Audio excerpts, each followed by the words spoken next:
যে তুমি কৰা অধ্যয়ন কৰা গৱেষণা কৰা আৰু এজন মানুহ কেতিয়াও অন্ধভাৱে কোনো এটা বস্তু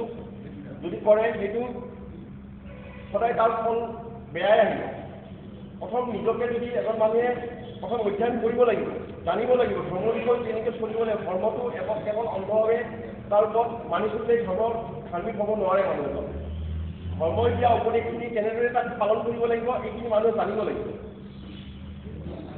এটা কথা প্ৰফেট মহম্মদ ছাল্লাল্লাহু আলাইহি কৈছিল যে সেইজন মানুহ কেতিয়াও মুছলমান হ'ব নোৱাৰে যিজনৰ দ্বাৰা তাৰ প্ৰতিবেশী নিৰাপদ নহয়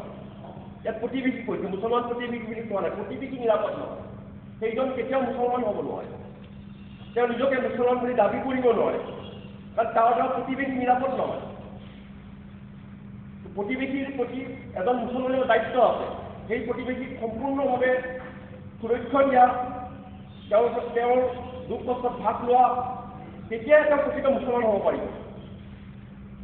আৰু কোৱা হৈছে যে বিনা কাৰণত যদি এজন মানুহক হত্যা কৰি দিয়া যায় সমস্ত মানৱ জাতিক হত্যা কৰি দিয়াৰ সমান অপৰাধ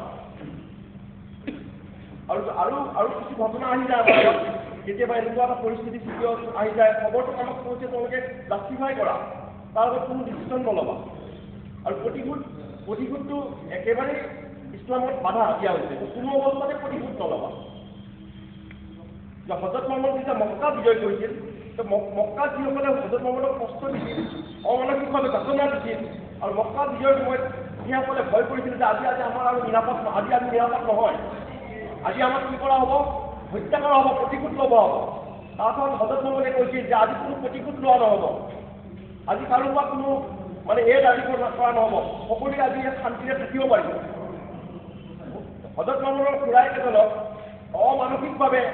তাৰে এজন হেন্দা বুলি মাইকী মানুহ যিজন আছে বহুত অমানসিকভাৱে যাতনা দি মাৰিছিল আৰু যেতিয়া হেন্দা আহিছিল তেওঁ ভয় কৰিছিলে আজি হজৰত মহম্মদে মোক এৰিব কিন্তু হেন্দাক কৈছিল যোৱা তোমাক মই ক্ষমা কৰি দিম তোমাৰ পৰা মই কোনো প্ৰতিশোধ নলওঁ তুমি শান্তভাৱে জীৱন ধাৰণ কৰা এইটোৱে মোৰ জীৱনৰ মানে মই এইটোৱে বিচাৰোঁ আজি আমি কি কৰিছোঁ সামান্য এটা ঘটনাক আমি মানে কোনো এয়া নকৰোঁ মানে আমাৰ কথা হ'ল তিনিটা বস্তু ইছলাম তিনিটা বস্তুৰ নাম যে এটা বস্তু মানুহ এজন অবজাৰ্ভ কৰিব লাগে প্ৰশ্নত অবজাৰ্ভ কৰাৰ পিছত অন্তৰত ৰিফ্লেক্ট হয় ৰিফ্লেক্ট কৰাৰ পিছত কনচেনট্ৰেট কৰিব লাগে কনচেনট্ৰেট এইকাৰণে কৰিব লাগে ঘটনাটো কি আচলতে এটা বস্তু মানুহে দেখা পায় অবজাৰ্ভ কৰে মানুহে দেখা পোৱা অন্তৰত ৰিফ্লেক্ট হয় তো ৰিফ্লেকশ্যনৰ পিছত কণ্টেম্পলেট যেতিয়া কৰে মানুহজনে কণ্টেম্পলেট কৰোঁতে চাব লাগে এই ঘটনাটো কিমান দূৰ কি আৰু মই যি কাম কৰিম ইয়াৰ দ্বাৰা কিমান ক্ষতি হ'ব আৰু লাভ হ'ব এইখিনি বস্তুটো যেন মানে উপলব্ধি কৰিব নোৱাৰে সেইজন কেনেকৈ মুছলমান হ'ব পাৰে সেইজন কেনেকৈ মানুহ হ'ব পাৰে এই কথাটো আমি জানিব লাগিব এই কথা আমি বুজি পাব লাগিব যে আজি অন্ধভাৱে মই এতিয়া দুপুৰবেলা আহিছোঁ মোৰ বহুত দুখ লাগিছে মই নামাজ পঢ়িব আহিছোঁ মই মোৰ নিজৰ কথা কৈ আছোঁ আমাৰ সমাজৰ কথা কৈছোঁ দুখজনকভাৱে কৈ আছোঁ যে মই যেতিয়া টাৰ্ণিংটো পাইছোঁ দেখিছোঁ সৰু সৰু ল'ৰা সেইটো নামাজৰ সময়ত আহিব লাগে নামাজত আহিব লাগে তেওঁলোকে ৰাস্তা অৱৰোধ কৰি আছে ইছলামে ৰাস্তা অৱৰোধ কৰিবলৈ শিকাইছে নেকি তেওঁলোকক ইছলামে তেওঁলোকে এইবিলাক কৰিব কৈছে নেকি যে এজন পুলিচ বিষয়া কৈছে তেওঁক মাৰা যিবিলাক তেওঁলোকে কৰি আছে খুব হাৰ্ডলি মানে টিনেজৰ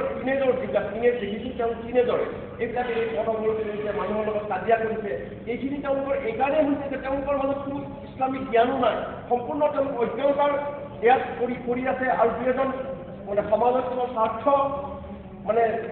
থকা মানুহ তেওঁলোকে কি কৰিছে এই কামবিলাক মানুহক চলাই দিছে যাৰ ফলত আমাৰ সমাজত বিশৃংখলা সৃষ্টি হৈছে কাৰণ আমি আচলতে বিচাৰ কৰিব নোৱাৰোঁ বিচাৰ কৰা আৰু এটা বস্তু আমাৰ ওচৰত মাজৰ পৰা নাইকিয়া হৈ গৈছে যে আমাৰ একাউণ্টেবিলিটি আমি যে এদিন ঈশ্বৰৰ ওচৰত হাজিৰ হ'ব লাগিব তেওঁৰ ওচৰত আমাৰ প্ৰতিটো কৰ্মৰ হিচাপ দিব লাগিব এই কথাটো আমি পাহৰি গৈছোঁ আজি আমি নিজকে কৈ আছোঁ আৰু মই ধাৰ্মিক মই প্ৰতিটো কাম মানে ধৰ্মৰ ইয়াৰ দোহাই দি মই কৈ আছোঁ মই ধাৰ্মিকভাৱে মই জীৱন যাপন আচলতে মই ধাৰ্মিকভাৱে জীৱন যাপন কৰা নাই মই যদি প্ৰকৃত ধাৰ্মিক হ'লো হয় ধৰ্মৰ প্ৰতিটো কথাত মই মানিলোঁ হয় সমাজত আজি কেতিয়া অশান্তি বিৰাজ নকৰিলে তো হজৰত মহম্মদে যিটো সমাজ বনাই দিছিল তাত এনেকুৱা এটা পৰিয়ালৰ সৃষ্টি হৈছিল প্ৰতিটো কৰ্মই তেওঁলোকে একাউণ্টেবিলিটি তেওঁলোকে দায়বদ্ধতাৰ কথা চিন্তা কৰিছে যে মই এদিন যদি এই কাম কৰোঁ মই ওপৰ লাভত হাজিৰ যিদিনা মোক ওপৰ লাভত মই হাজিৰ হ'ম তাহাত মোক তেওঁ ধৰিব তো যেতিয়া দ্বিতীয় মানে যিজন ৰজা হৈছিল হজৰত মহম্মদ তেওঁৰ এটা কাম আছিল তেওঁ প্ৰতিদিনা মানে ৰাতি এয়া কৰে, নিৰীক্ষণ কৰে, কোনে কি কাঢ়ি তেওঁ পজাই কি কৰিছে। তো এদিন এক ঠাইত গৈ তেওঁ গম পালে যে গৈ দেখিলে এটা পৰিয়ালে কান্দি আছে, মাকে জুই জ্বলাই আছে, মানে ল'ৰা ছোৱালীকেইটাক খুৱাই দিছে, বাট আকৌ কৈছে মানে জুই জ্বলাই মানে এনেকৈ কৰি আছে, কৰি তাৰপিছত সুধিছে যায় তেওঁ কৈছে কি কৰি আছে, বুজিছে নাই মোৰ ঘৰত খাবলৈ একো নাই, ল'ৰা ছোৱালীকেইটাক মই মানে কেৱল ফুচলাই আছোঁ, এতিয়া বনাই আছোঁ, তোমালোকে খোৱা, ৰন্ধা হ'লে তোমালোকক খুৱাম। তেতিয়া হজৰত উমৰে গৈ এই ঘটনা দেখি লগে লগে তেওঁলোকক থকা সংগীজনক কৈছে ব'লা। তেওঁ গৈ কেজাৰীৰ পৰা লগে লগে তাৰ পৰা যিখিনি মানে খাদ্যৰ প্ৰয়োজন আছে তেওঁ নিজে লৈ আহিছে। লগৰজনক কৈছে মোক দিয়ক, আপুনি লওক। তাৰপিছত মই মোৰ দায়িত্ব এইটো, মোৰ ৰেছপনচিবিলিটি, মই দায়িত্ব কৰোঁ, কাৰণ নহ'লে মোক ধৰিব যে তোমাৰ প্ৰজা যি লগনে আছে আৰু তুমি আৰামত খাই আছা, গতিকে মই মোৰ প্ৰথম প্ৰজাক তেওঁ লগে লগে নিজে আহি ৰান্ধিছে, নিজৰ ৰান্ধি বান্ধি খুৱাই সিহঁতক মানে সান্তনা দি থৈ গৈছে। তো এজন ৰজা যেতিয়া নিজৰ দায়িত্ব বুজিব, এজন বিষয়াই যে নিজৰ দায়িত্ব বুজিব, তেতিয়া সমাজত কেতিয়াও অশান্তি হ'ব নোৱাৰে, কেতিয়াও অশান্তি হ'ব। ঠিক তেনেকুৱা এটা ঘটনা হ'ল,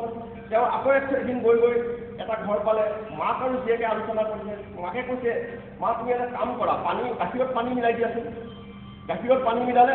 আমি অলপ গাখীৰ বেছি পাম। তেতিয়া কৈছে ছোৱালীয়ে নহয়, কোমৰে যদি গম পাই আমাক শাস্তি দিব।